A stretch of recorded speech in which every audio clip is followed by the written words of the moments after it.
Welcome back to the channel, you guys. Welcome back to Ironclad RC. I'm Big B. We got our Deltaforce 34-inch hydroplane build on the block. This is part 3.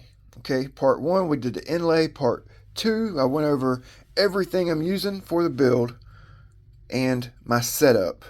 Found center of gravity, talked about weight distribution. So today we're actually going to be working on where we're going to put our hardware on the transom. Going to have to modify a couple things, so stick around. Big B, what Ironclad RC.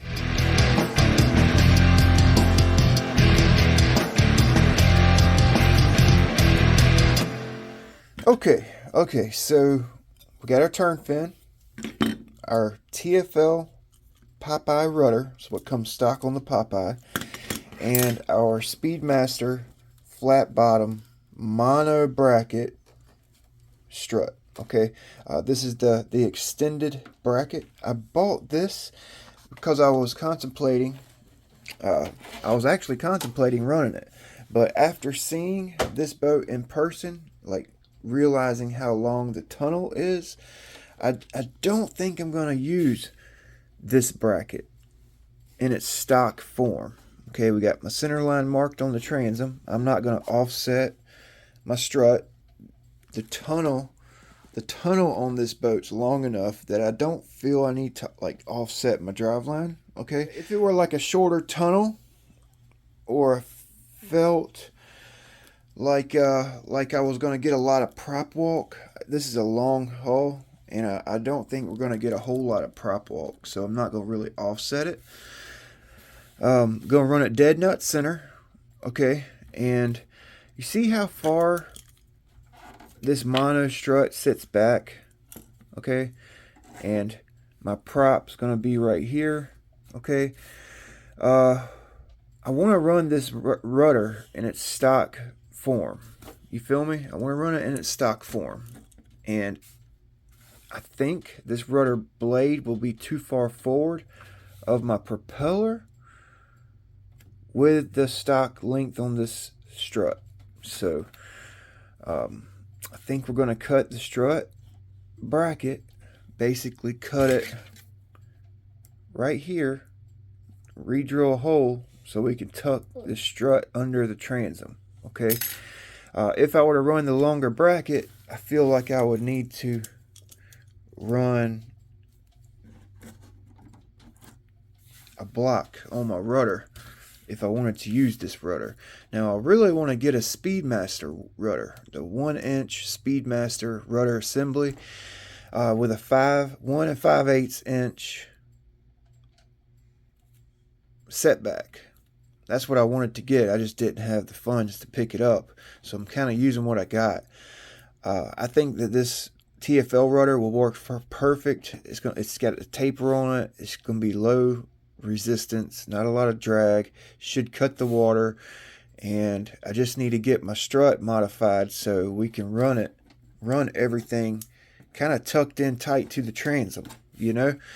I'm gonna run my strut, like I said, center, with my rudder offset on the left. Okay, if you run your rudder on the right, that's fine too, but I think, like, this is an oval boat, so you're just going to do circles, but correcting, you know, a little left input with a right mounted rudder, I think it kind of acts real finicky. Okay, and with your rudder mounted opposite to your turn fin, okay, the rudder in the turn, it tends to like put more pressure on the turn fin. Okay, put more pressure on that sponson, help keeping the sponson down in a turn.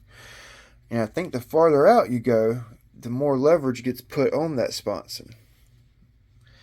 I mean, I've built what, 6 little hydroplanes and run the UL-19, and all my hydroplanes have rudders on the left side, and all of them turn pretty good.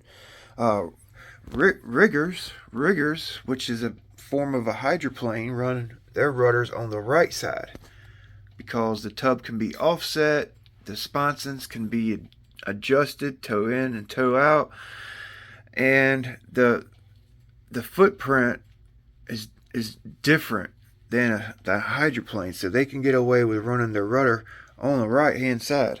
A hydroplane, your sponson is it's permanent. I mean, you can't cant it in, you can't cant it out. So you know, I'm not going to take any chances. I think I'm going to run what I know, and I'm going to run it on the left hand side. So I definitely feel that the prop's going to be too far behind the rudder on a hydroplane. So what's going to happen is it's going to want to blow out, like spin out. Okay, you go into your turn, and the prop's behind it, and it's going to want to spin it out. Okay, so let's modify this bracket. You want to make sure your rudder is perfectly vertical on the transom of your boat. Any lean in or out will cause lift and erratic handling characteristics. Trust me, I know. I've had rudders loosen up on my transom or bend a bracket, and they'll be like canted in or out, and it wants to do all kind of wacky stuff. So make sure you drill your holes in for your hardware perfectly vertical. You feel me? So I just modified this bracket. Okay, I cut where that hole was. I drilled me a new hole. I drilled my hole lower than center, about 5 or 6 millimeters, because this is a short 21 strut. The boat calls for a long, heavy duty strut, and I went with the lower profile, smaller version. Okay, shorter shank. So I drilled my hole a little bit low. I may need to elongate the hole up top if we need to go down deep when we set up the boat for our maiden run. So that's going to be our permanent position for our strut. I'm going to mark out the holes, make sure I drill it vertical. Now this is a little theory I have, I guess, just something I think about whenever I set my boat up. The boat, it's basically riding on the surface. The sponsons and the prop are in the water, and all this right here is hovering over the water, almost like in ground effect, if you will. Okay, so air is traveling under the tunnel. Okay, these guys right here kind of keep air under the tunnel. One of the reasons I didn't keep my strut long is I think having a prop closer to the transom, the prop spinning, pulling, pushing water, it also is sticking out of the water. Okay, maybe a little less than half of your prop is out the water at any given time, sucking, pulling air from under the tunnel of your boat. You feel me? This is just what I think. It may not be anything to it, but I think having the prop closer to the transom will help pull the air that's packed under the tunnel out. You feel me? On my drag boat, the twin drag boat, I mounted my struts close to the transom, and that boat handled great, man. I'm talking like just as pretty as you ever want to see. Plenty of lift in the back. Didn't like want to blow off the water. It didn't want to blow off the water from the packed air. And my drag boat was a flat bottom drag boat. It didn't have a relief in the back. So let's see if this thing has a relief back here. I don't know if it does or not. I haven't checked it. So, oh, it don't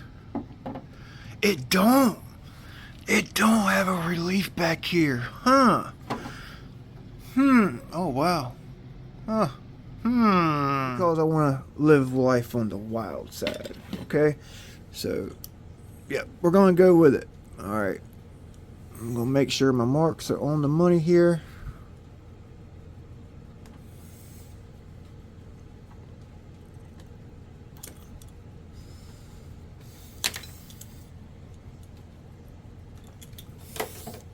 Okay, now I'm going to double check.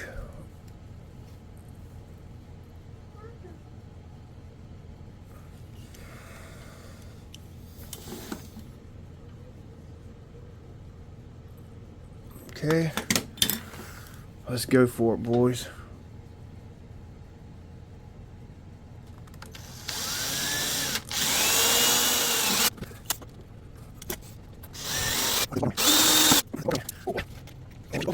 Okay, we're going to do the same thing for our strut. Make sure it's centered up.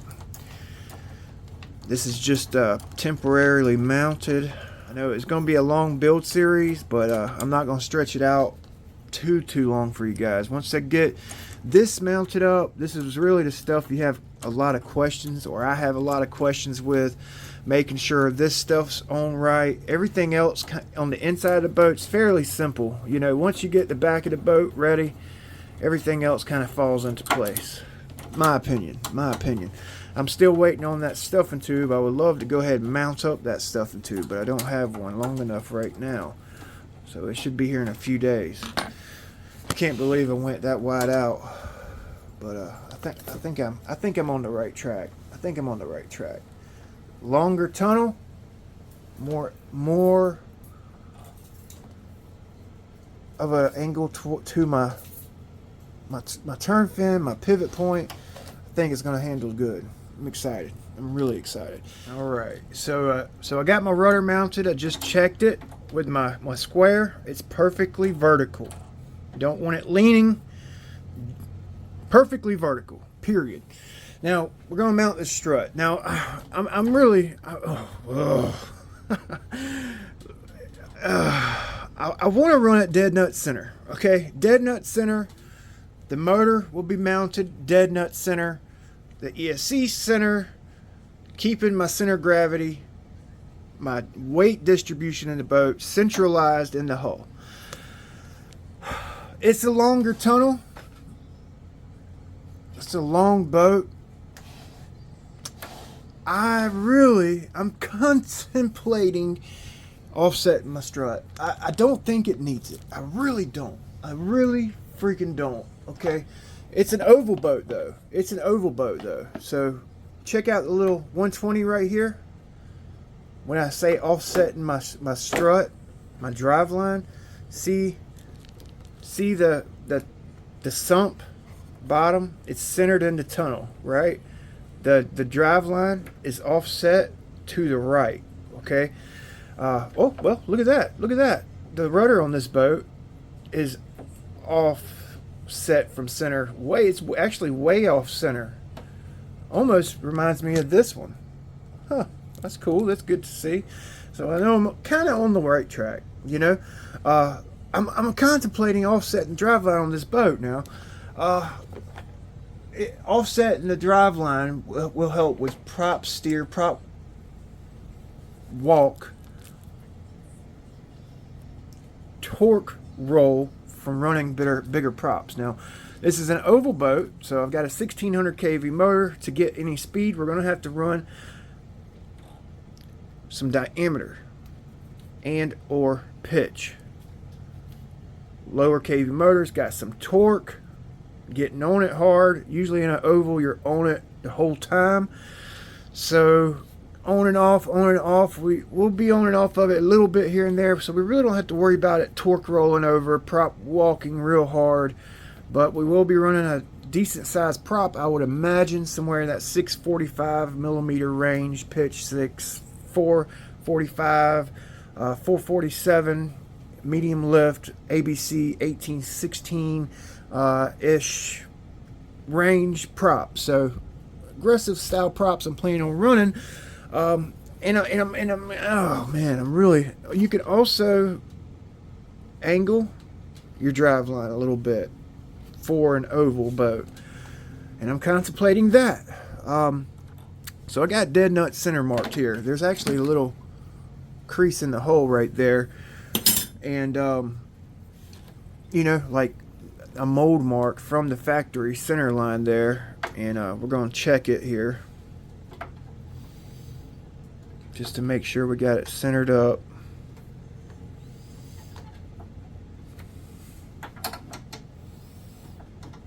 Okay, so it's dead nut center. That center mark's dead nut center. Okay, so this is where I have it. This is where my marks are now. So that's the center line. I got it marked off so that it's, what is that, about 2 millimeter off center. If I'm just gonna do 2 millimeters, I might as well just run it dead nut center, right? So that's dead nut center, and this is where I have the marks at. About a rudder blade offset, about 2 millimeters. Let's do it dead nut center. Why not? I'm gonna do it.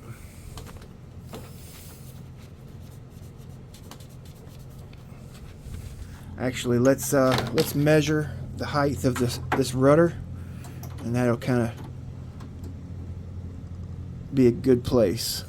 We'll just kind of go with the height of the rudder here on the strut.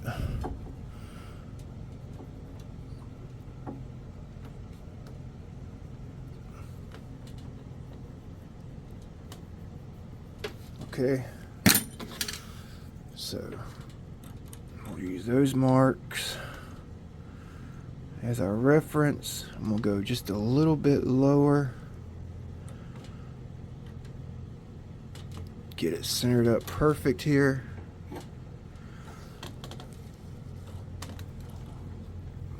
Yeah, that sticky tape helps hold it in place while you mark it out, you know.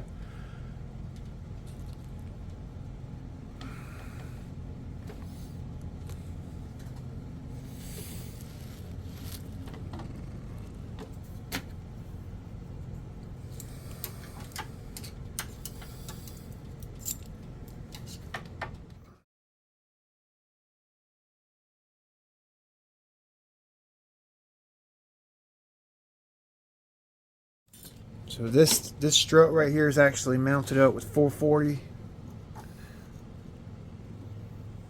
screws and nuts. Okay, so I'm gonna get it all mounted up. I think I gotta go bigger with the screw hole. Yeah. Ooh. All right. So I got it mounted up. Okay, you guys see where I got my rudder at? It's over, so I could actually move it over just a little bit if I want to. Perfectly vertical on the transom. Strut is mounted dead nut center. You can barely see my center line right there, but it's center.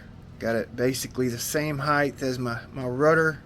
Could still go down quite a bit more. Okay, so we'll go over the setup right before we take the boat out. Right now we're just getting everything drilled, hardware mounted. So I really wasn't going to mount the turn fin in this video, but why not? Let's go ahead and do it. Deltaforce actually has a mark on the back of the sponson right here. It's like a mold mark, just like on the transom, and it's got that angle right there. That's why that line's there. These lines are perfectly vertical mounting lines. I did that last night. Okay, so I'm wondering if that line's right there, if that's where they want or recommend the lean on your turn fin to be at. You know what I'm saying? That's a pretty good amount of lean, but it looks good in my opinion. Got my holes elongated. Okay, so I think I'm going to mount it right there on the outside of my ride pad. I wonder if I should mount it on, nah, let's do it on the outside. So I'm gonna go ahead and drill this bottom hole out, then we'll get the level box, flip the boat over to get a perfectly vertical angle, then I'll be able to put some lean on it. Okay,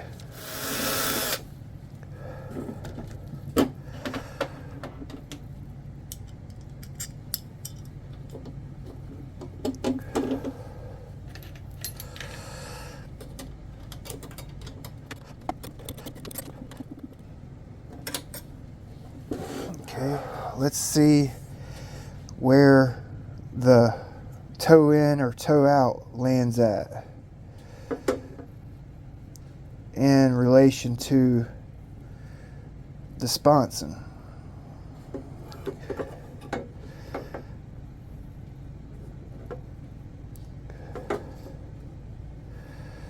Okay, so right now with it just mounted, it looks like it's in line with the sponson, which is good.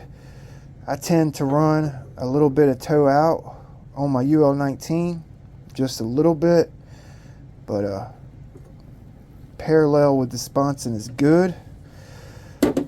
Okay, so I got both of my holes drilled on my turn fin. Okay, I want to check both angles before I let you guys go. Alright, so get this zeroed out. Alright, put it on the turn fin.